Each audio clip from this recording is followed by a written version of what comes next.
बापूग्राम पार्षद रविंद्र राणा ने कहा, ये कार्रवाई सुप्रीम कोर्ट के आदेशों के तहत की जा रही है। सुप्रीम कोर्ट ने इस मामले में मुख्य सचिव को भी पक्षकार बनाया है। सरकार अपना काम कर रही है, स्थानीय लोग गांधीवादी तरीके से विरोध कर रहे हैं। मुख्यमंत्री भी इस अचानक हुई घटना को लेकर चिंतित हैं। रविंद्र जी, जो ये पथराव वाली स्थिति हुई है और जो ग्रामीण जनता जो आक्रोशित है, क्या मामला? मेरा कहना है ये बड़ी दुर्भाग्यपूर्ण स्थिति है। ये माननीय सर्वोच्च न्यायालय के आदेश के तहत ये सब जो कार्रवाई हो रही है। अब सर्वोच्च न्यायालय ने जो अपने चीफ सेक्रेटरी को इसमें पार्टी बनाया है, तो सरकार अपना काम कर रही है और हमारे स्थानीय जो जनता है वो गांधीवादी तरीके से हम इसका विरोध कर रहे हैं।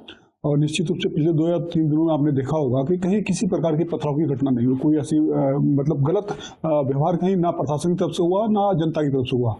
ये बीच में कुछ असामाजिक तत्वों ने जो कल का माहौल क्रिएट किया है, ये बहुत निंदनीय है। इससे हमारा आंदोलन है उसको कहीं ना कहीं प्रभावित करेगा। मैं आज भी सभी से निवेदन कर रहा हूँ, हाथ जोड़ के निवेदन कर रहा हूँ, हमें शांतिपूर्वक ये आंदोलन करना है। ये जो भी है, ये हमारे पे किन्हीं कारणों से ये जो हमारे पे एक मुसीबत आई है पूरे बापूग्राम क्षेत्र के निवासियों के लिए, हम लोग उसमें शांतिपूर्ण संघर्ष कर रहे हैं। साथ साथ हम लोग न्यायालय में जाने की भी तैयारी कर रहे हैं। और हमने कल नगर निगम के अपने जो मेयर साहब हैं उनसे, नगर निगम के अधिकारियों से हमने मुलाकात की है कि आप भी अपने स्तर पर इसमें कोई ना कोई कार्रवाई करें। और मुझे बड़ा हर्ष का विषय है कि मेयर साहब की तरफ से और अपने जो नगर निगम प्रशासन है उनकी तरफ से आश्वासन किया है कि इसमें सर्वोच्च न्यायालय में मुझे लगता है कि नगर निगम भी अपनी तरफ से पेयर होगा। और इसी प्रकार अपने ग्रामीण क्षेत्र के हमारे जो लोग हैं, हम लोगों ने एक कल समिति बनाई है जितने हमारे पार्षदगण हैं उनकी अगुवाई में, और हमारे जो पार्षदगण के माध्यम से समिति, हम लोग भी सब माननीय सर्वोच्च न्यायालय में इसमें पेयर होंगे और अपना पक्ष रखेंगे। और मुझे लगता है इसका जो परिणाम है वो सुखद निकलेगा। मुख्यमंत्री जी के पास भी कुछ लोग गए हैं अपनी इस बात को रखने के लिए, क्या कहेंगे? हाँ, माननीय अपने विधायक हैं अपने प्रेमचंद अग्रवाल जी, उनके नेतृत्व में हम लोग सभी गए थे माननीय मुख्यमंत्री से मिलने। और मुख्यमंत्री जी भी ये जो अचानक जो घटना घटी है इससे बहुत चिंतित हैं। उनका कहना था कि हम लोग इसमें प्रयास कर रहे हैं कि अपने सरकारी स्तर पर इसमें क्या हो सकता है। और हम ही लोगों ने सभी ने उनसे निवेदन भी किया है कि हमारा जो राजस्व का मामला जो अभी तक विचाराधीन है उस पर भी कोई निर्णय नहीं हो पाया, तो यथाशीघ्र उसमें अपनी कैबिनेट की बैठक बुलाकर अपने उत्तराखंड क्षेत्र में हमारे लगभग 8 ऐसे गाँव हैं जिसमें सबसे बड़ा क्षेत्रफल, सबसे बड़ा गाँव जो है बिंदु खत्ता का, जो माननीय मुख्यमंत्री जी पुरानी जो विधानसभा है खटीमा, उसके अंतर्गत आता है। हमने आपसे उनसे आग्रह किया है कि आप सभी जो हमारे 8 जो हमारे जो इस तरह के गाँव हैं उनको कैबिनेट में लाकर उनको राजस्व की प्रक्रिया में लेके आए। त्रिपुरा के छात्र एंजल चाकमा की देहरादून में हुई मृत्यु को लेकर मुख्यमंत्री माणिक साहा ने कहा है कि उन्होंने इस मामले पर उत्तराखंड के मुख्यमंत्री पुष्कर धामी से बात की है और धामी ने न्याय सुनिश्चित करने का भरोसा दिलाया है। उन्होंने बताया कि उत्तराखंड पुलिस ने इस हत्या से जुड़े 5 आरोपियों को पहले ही गिरफ्तार कर लिया है और 1 या 2 संदिग्ध अभी भी फरार हैं, जिन्हें जल्द ही पकड़ लिया जाएगा। उन्होंने स्पष्ट किया है कि जांच में कोई कमी नहीं होने दी जाएगी और उत्तराखंड मुख्यमंत्री ने ये भी आश्वासन दिया है कि सभी दोषियों को कड़ी सजा दिलाई जाएगी। साहा ने ये भी बताया कि उन्होंने पीड़ित परिवार से बात करने की कोशिश की है और उनसे मिलने की भी योजना बनाई है। उन्होंने कहा कि ये घटना के बाद से ही वे स्थानीय विधायक के संपर्क में बने हुए हैं और राज्य सरकार पीड़ित परिवार को हर संभव सहायता देने के लिए तैयार है। त्रिपुरा सरकार जरूरतमंदों के समर्थन और उनके भावनात्मक व प्रशासनिक सहायता के लिए पूरी तरह प्रतिबद्ध है। ये घटना 9 दिसंबर को देहरादून में तब हुई जब एंजल चाकमा और उनके भाई पर कथित रूप से नस्लवादी टिप्पणियां और हमला किया गया था, जिसके बाद एंजल को अस्पताल में भर्ती कराया गया, जहां 26 दिसंबर को उनकी मृत्यु हो गई। इस मामले ने राष्ट्रीय स्तर पर रोष उत्पन्न कर दिया है और कई सामाजिक समूह न्याय की मांग कर रहे हैं। देखिए, इस मामले में ऑलरेडी मैं माननीय मुख्यमंत्री धामी जी से मेरा बात हुआ है कि जो जस्टिस चाहिए वो जरूर करेंगे। 5 आदमी अरेस्ट हुआ है और 1-2 शायद और बचा है और उनको पकड़ने के लिए ऑलरेडी लोग भेजा भी है और मेरे ख्याल से वो पकड़ा जाएगा। मैंने कहा किसी जगह में भी कुछ गैप नहीं होना चाहिए। उन्होंने मुझे एश्योरेंस किया है कि इन लोगों को जो जस्टिस देना है वो जस्टिस दिलाएंगे और उनको अभी 5 आदमी को अरेस्ट किया है। नहीं, मैं आज कोशिश किया उन लोगों से बात करने के लिए। अभी तो इनका जो घर है, मैं सोचा था यहाँ पर है अगरतला में, तो मैं सोचा आज सवेरे में जाऊँ। बाद में पता लगा उनका घर थोड़ा सा दूर है, तो मैं लेकिन उनसे मिलूँगा मैं। और नियमित रूप से वहाँ का जो MLA है शंभूलाल चाकमा, उसके साथ मैं जब से ये घटना घटी तभी से मैं उनसे हमेशा बात किया मैंने, क्या सिचुएशन है, कोई सपोर्ट चाहिए क्या नहीं। तो ये बोल रहे हैं मैंने जो चाहते हैं वही हम लोग रेडी हैं उनको सपोर्ट करने के लिए। उन्होंने खाली उनके साथ तो बात हुआ है, प्लस उन्होंने मुझे पूरा डिटेल्स उन्होंने मैसेज भी किया है, बहुत लंबा, क्या क्या हुआ है और क्या क्या सिचुएशन, क्या पूरा डिटेल्स मेरा मोबाइल में उन्होंने भेजा। सडनली मैं थोड़ा सरप्राइज हो गया, तो मैं सोचा था उनसे मैं फ़ोन करूं, जैसे फ़ोन करूं देखा वो खुद ही फ़ोन किया है और मैसेज भी भेज दिया है। अपनी पार्टी जन उन्नयन पार्टी के अध्यक्ष हुमायूं कबीर ने अपने बेटे की हत्या चढ़ाई डिटेंशन को लेकर कहा कि ये केवल एक छोटा सा वाकया था। उन्होंने बताया कि सुबह के समय उनके निजी सुरक्षा अधिकारी PSO जुम्मा खान अचानक उनके कार्यालय में आए थे जब वे अपने बेटे से बात कर रहे थे और अचानक घर जाने के लिए अवकाश मांगने लगे। हुमायूं कबीर ने कहा कि उन्होंने उन्हें बाहर जाने को कहा लेकिन वो नहीं गए और जिद पर अड़े रहे, जिस कारण हमने उन्हें घर से बाहर कर दिया। उन्होंने आगे स्पष्ट किया कि इसी पर जुम्मा खान ने शिकायत दर्ज कराई, जिस पर पुलिस ने मेरे बेटे को हिरासत में ले लिया।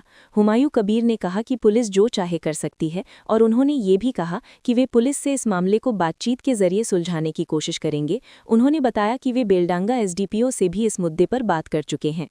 कबीर ने ये भी कहा कि ये पूरा मामला व्यक्तिगत विवाद का परिणाम है और इसे राजनीतिक रंग नहीं दिया जाना चाहिए।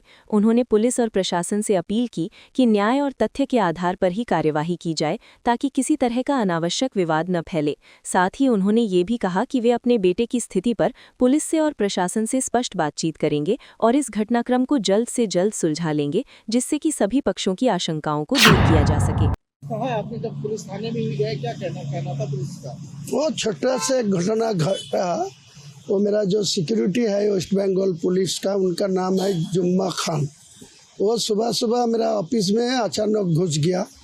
घुस के वो मेरा लड़का को साथ में एक बातचीत कर रहा है। उसी टाइम वो घुस के वो घर जाने के लिए छुट्टी मांगा। तो मैं बोला जो तुम थोड़ा बाहर जाओ, अचानक क्यों घर में आया, मेरा कोई बेटा को साथ बातचीत कर रहा है, बाहर में जाओ। तो बाहर में नहीं जाने के लिए वो बोला क्यों छुट्टी नहीं मिलेगी, मेरा छुट्टी चाहिए, आज घर जाना चाहिए। तो बोले भाई तुम बाहर जाओ ना, तुम बात को बात करी। वो नई बात सुना, इसीलिए थोड़ा उनको घर से निकाल दिया, बाहर कर दिया, इसीलिए थोड़ा मचमचा हुआ। तो इसीलिए वो कंप्लेन लॉन्च किया। तो पुलिस में अचानक मेरा घर आके मेरा बेटा को लेके गया, डिटेंशन किया। अभी तक वो पूछताछ चल रहा है, बातचीत पुलिस वाला कर रहा है। वो क्या निर्णय लेगी वो पुलिस जो मर्जी वो करना चाहिए। मेरा को कोई दिक्कत नहीं है, तकलीफ भी नहीं है। कोई कार्रवाई करे तो मैं जुडिशियल को पास जाके वो सल्टा लूँगी। जुडिशियल मेरा जस्टिस मिलेगी, ये मेरा उम्मीद है। अचानक वाला को बोलना चाहिए, पुलिस वाला को पूछना चाहिए। बॉडीगार्ड का? जी हाँ, वो मेरा सिक्योरिटी है। अच्छा, वो अचानक सुबह घर में घुसा था। तो फिर क्या बोला, उनका कहना क्या था? अचानक वो घर जाने के लिए बोला। तो मैं बोला बाद में बातचीत कर रहा है, तुम घर जाने का बात है, ठीक है, तुम बाद में, मैं अभी छुट्टी नहीं मिलेगी, बाद में देख रहे। तो बोला क्यों नहीं मिलेगी, मेरा जाना का जरूरत है। अटैक का कुछ ऐसा था कि आपके ऊपर अटैक का, आपके ऊपर हाथापाई किया, अटैक का? नहीं, अटैक नहीं किया, लेकिन वो बेतमीजी किया, बातचीत थोड़ा ठीक नहीं है मेरा साथ। अच्छा, तो लड़के ने क्या किया? लड़के ने लड़का में वो हटा दिया घर से, उनको निकाल दिया। यही उन्होंने कंप्लेंट। तो क्या किया? आप तो थाने भी गए थे दादा, क्या कहा पुलिस से? वो थाना को पुलिस अधिकारी के SDPO बेलडंगा को साथ बातचीत हुआ। और जो पुलिस अधिकारी है, शक्तिपुर का IC है, वो हरिहरपाड़ा का IC अरूप राय भी था, उनको साथ बातचीत हुआ। अच्छा, जो बोला जो मेरा को कुछ करने दीजिए, थोड़ा पता लेने दीजिए, तो शाम तक नहीं कोई निर्णय लेंगे। चलो ठीक है, षड्यंत्र लगता है किस तरह के harassment? मैं कुछ नहीं बोलना चाहते अभी, क्या करना चाहते हैं देख लीजिए ना, वेट कर लीजिए। जिस तरह से पुलिस का जो रवैया है लगातार जो सिलसिला घटना घटेगी उसके खिलाफ मैं ही बोलने चलोगी, मैं ही बोलूँगी। अभी मेरा कुछ नहीं बोलना चाहते, क्या करना है ये देख के बाद में सोचें। दादा जिस मुख्यमंत्री के वहाँ इनको खिलाफ मैं ही बोलूँगी, मैं आवाज़ उठाऊंगी सारा बंगाल में। कोई सरकारी पदाधिकारी होने के तरफ मर्जी मुताबिक किसी को कोई धर्म लोग को ये सब मंदिर बनाएगी, इनका सारे पैसा हिडको को देके ये अच्छा नहीं लग रहा है मेरा। नहीं आने दीजिए, आने देने टाइम में वो मेरा लोगों को इकट्ठा करके इनको खिलाफ हिडको को खिलाफ मैं कार्रवाई करने का, उनका डेपुटेशन देना, उनको साधारण का पैसा लेके ये नहीं होना चाहिए, सब बोलूँगी बाद में। दादा और एक सवाल, राज्य में हर जिले में वो दौरा करेंगे और कैंपेन करेंगे और बंगाल को लेके ये कह रहे हैं कि फिर से वो बंगाल में जीतेंगे, बंगाल तो उसका, लेकिन आपने जो चैलेंज किया है एक भी सीट नहीं जीते थे, क्या लग रहा है कि बड़ा अभिषेक में ये रोड में जाएगी, ज़्यादा से ज़्यादा रैली करेगी तो मेरा अच्छा लग रहा है। ये घर से बैठ के वो पार्टी चला रहा है, तो आज का हुमायूं कबीर जो प्रोटेस्ट कर रहा है उनको खिलाफ जा रहा है, तो वो रास्ता में जाके ज़्यादा से ज़्यादा रैली करेंगे, मेरा खुश होते हैं, मेरा अच्छा लग रहा है। इस तरह से उन्होंने लगातार लगातार जो है और अच्छा रिजल्ट के साथ आएगा। तो कुछ नहीं होगा तो मेरा तो कुछ नहीं होगा, मैं तो कोशिश कर रहा है इनको सत्ता से हटाने के लिए। आम जनता क्या निर्णय लेगी वो बाद में सोचेगी, इलेक्शन के रिजल्ट बड़ा निर्णय, बड़ा सीट लेके आप भी आ रहे हैं। सारे रिजल्ट मिराकल होगी, आप वेट कर लीजिए ना, वो सत्ताधारी पार्टी को क्या हालत होगी वो अगले दिन वो समझ जाएगी। ये मुख्यमंत्री का मुख्यमंत्री क्या होगी वो बाद में तो निर्णय आम जनता लेंगी, मेरा क्या बोलूँगी, मैं कोशिश कर रही हूँ। AIMIM सांसद असदुद्दीन ओवैसी ने दीपू चंद्र दास और अमृत मंडल के साथ हुए दुखद घटना की निंदा करते हुए कहा कि उनकी पार्टी जो कुछ भी कह रही है वो ये है कि हम इस कृत्य की घोर निंदा करते हैं और भारत सरकार के उन सभी कदमों का समर्थन करते हैं जिनका उद्देश्य बांग्लादेश के साथ संबंधों को और मजबूत बनाना है। ओवैसी ने कहा कि बांग्लादेश को सेक्युलर बांग्ला राष्ट्रवाद के आधार पर बनाया गया था, जहां 2 करोड़ गैर मुस्लिम अल्पसंख्यक रहते हैं। उन्होंने स्पष्ट रूप से आशा जताई कि भारत और बांग्लादेश के बीच तनाव न बढ़े और बांग्लादेश में जो कुछ भी हुआ वो दीपू चंद्र दास और अमृत मंडल के साथ हुई दुखद घटना, ये उनके अपने संवैधानिक आग्रह के विपरीत है और वे आशा करते हैं कि श्री यूनुस ये सुनिश्चित करेंगे कि बांग्लादेश में रह रहे सभी अल्पसंख्यकों की सुरक्षा की जाए। ओवैसी ने कहा कि बांग्लादेश में स्थिरता भारत, विशेष रूप से उत्तरी पूर्व भारत की सुरक्षा के लिए अत्यंत महत्वपूर्ण है। उन्होंने कहा कि बांग्लादेश में एक लोकप्रिय क्रांति हुई है और वे आशा करते हैं कि फरवरी में होने वाले चुनावों के बाद भारत और बांग्लादेश के बीच संबंध और बेहतर होंगे। ओवैसी ने ये भी ध्यान दिलाया कि ISI, चीन और अन्य भारत विरोधी ताकतें अब बांग्लादेश में सक्रिय हैं, जो चिंता का विषय है। साथ ही उन्होंने कहा कि हम अपने देश में हो रही घटनाएं भी नहीं भूल सकते। उन्होंने इस संदर्भ में कहा कि 24 दिसंबर को एक मजदूर को, जो पश्चिम बंगाल से था, ओडिशा के संबलपुर में लिंच कर दिया गया और एक जनजातीय लड़के को, जो उत्तराखंड में MBA कर रहा था, एंजल चाकमा को, उस पर हमला किया गया, जिसके परिणाम स्वरूप उसकी मृत्यु हो गई। ओवैसी ने कहा कि ये सब स्पष्ट उदाहरण है कि जब कानून का शासन टूट जाता है और अधिकांश शासित राजनीति सब कुछ पर हावी हो जाती है, तब ऐसे लिंचिंग घटना होने लगती हैं जिनकी हमें निंदा करनी चाहिए। See what is happening, and that Bangladesh was created on secular Bangla nationalism, and there are 20 million minorities who are not Muslims who live in Bangladesh. And the Constitution of Bangladesh clearly tells you in Article 41, it talks about freedom of religion. Article 27, 28 talks about equality before law. And Article 12 of Bangladesh Constitution talks about secularism. Now, I sincerely hope that the tensions don't escalate between India and Bangladesh. And whatever is happening in Bangladesh in terms of what happened to, the sad incident of D. Puchandar Das and Amrit Mandal is contrary to their own constitutional mandate.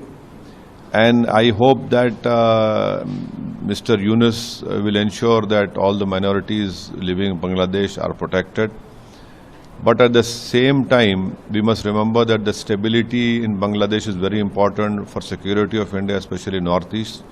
A popular revolution has happened in Bangladesh, and we hope that when the elections are held in February, relationship between India and Bangladesh will improve for good. And we must also remember that, this ISI, China, and all these forces which are inimical to India have now, are now in Bangladesh. And also the Standing Committee of External Affairs, which I'm a member of, it said that this is the greatest strategic challenge to India since the independence of Bangladesh in 1971. But at the same time, please understand that we cannot forget what is happening in our country. On December 24th, a laborer for West Bengal, Joel Sheikh, was lynched in Odisha's Sambalpur. A tribal boy doing MBA in Uttarakhand was beaten up, Angel Chakma, he died. Athar Hussain, a poor, grocery vegetable seller, was lynched.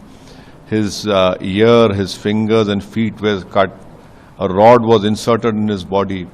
So these are all clear examples of how when rule of law breaks and majoritarian politics overtakes everything, these lynchings happen, when we have to condemn it. As far as our party is concerned, we condemn what happened to D. Puchandar Das and Amrit Mandal, and we support whatever Government of India steps which they are taking to ensure that relationship with Bangladesh remains stronger. आपको यह video पसंद आया हो तो इसे like करें, हमारे channel को सब्सक्राइब करें